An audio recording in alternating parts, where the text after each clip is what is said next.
Cette vidéo comporte tous les commentaires d'études sur les versets disponibles dans la Bible d'études Esprit et Vie, dans Apocalypse, chapitre 9. Verset 1. Une étoile, l'abîme. L'étoile tombant du ciel sera sans doute un ange qui exécutera le jugement de Dieu. L'abîme est le lieu où sont emprisonnés les démons, voir chapitre 11 verset 7, 17 verset 8, 20 verset 1 à 3, 2 Pierre 2 verset 4, Jude 1 verset 6. La bête, qui est l'Antéchrist, sortira de l'abîme, chapitre 11 verset 7, et Satan y sera emprisonné pendant 1000 ans, chapitre 20 verset 3. Verset 3. Sortir des sauterelles.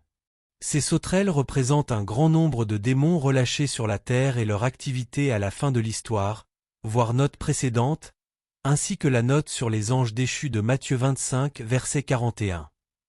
Comme des scorpions, elles auront le pouvoir de faire souffrir les hommes, verset 10. Leur assaut sera dirigé contre les méchants de la terre pendant une période de 5 mois, versets 5 et verset 10, mais il ne leur sera pas permis de tourmenter les croyants, verset 4. Verset 6. Chercheront la mort, et ils ne la trouveront pas. La douleur infligée par les scorpions démoniaques sera si vive que les hommes voudront mourir. Mais ils n'y parviendront pas. Ce jugement révèle, premièrement, que le mal impénitent recevra certainement une rétribution divine, voir Romains 1 verset 18, note, et deuxièmement, que lorsque des hommes s'opposent à Dieu et à sa vérité et cherchent le mal, ils deviennent la proie des forces démoniaques. Les forces mauvaises s'emparent de leur nature, de leur âme et de leur vie, voir 1 Timothée 4 verset 2, note. Voir l'article intitulé Puissance sur Satan et les démons. Verset 7. Ces sauterelles ressemblaient à des chevaux. L'apparence et le bruit des démons seront terrifiants, versets 7 à 9. Leur cuirasse, verset 9, indique peut-être que les armes faites de mains d'hommes ne pourront pas les détruire. Verset 11. Sur elles comme roi. L'ange qui dirigeait les sauterelles démoniaques se nommait Abaddon ou Apollyon, ce qui signifie destruction, ruine ou abîme, voir Job 26 verset 6, Proverbe 15 verset 11. Verset 14. Délie les 4 anges. Le 6e ange en délira 4 autres, ce sont certainement de mauvais anges ou des démons puisque les anges saints ne sont point liés. Ils seront libérés pour tuer un tiers de la population du monde, verset 15, et sortiront de l'Euphrate, qui, dans l'Ancien Testament, symbolisait une invasion militaire par laquelle Dieu a apporté le jugement, voir Ésaïe 8 versets 5 à 8, 10 versets 5 à 7. Verset 16. 2 myriades de myriades. Les commentateurs bibliques expliquent la signification de ces 2 myriades de cavaliers de manière très diverse. Premièrement, certains disent qu'ils représentent des esprits mauvais venus de l'abîme et dirigés par les 4 anges, verset 14, voire verset 3, note. Deuxièmement, d'autres pensent que les cavaliers symbolisent plusieurs armées réunies pour combattre. Verset 18. Par le feu, par la fumée, par le soufre.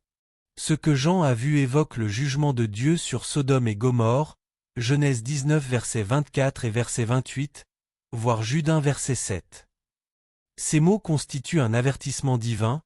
Ceux qui s'engouffrent dans la voie perverse de Sodome connaîtront certainement le même jugement qu'elle, Genèse 19 verset 14. Verset 20. Ne se repentir pas.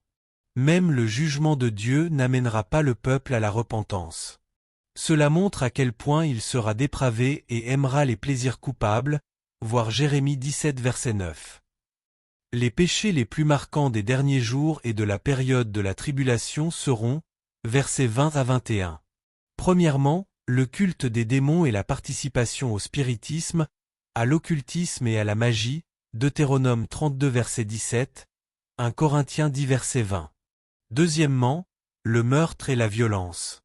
Troisièmement, les enchantements, en grec pharmakeia, qui comprennent la drogue, les pratiques occultes et la sorcellerie, chapitre 18 verset 23, 21 verset 8, 22 verset 15, Galates 5 verset 20, voir note suivante.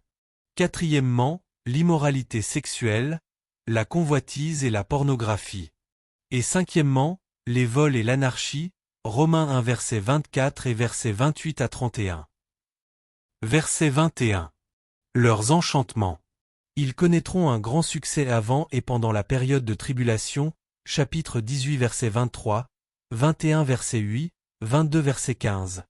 1 Timothée 4 verset 1, ils sont associés à l'occultisme, qui comprend le fait d'entrer en contact avec les morts, les puissances surnaturelles, les énergies paranormales ou les forces démoniaques, afin d'acquérir le pouvoir de manipuler ou d'influencer les choses ou les gens. L'usage de drogue peut être associé aux enchantements.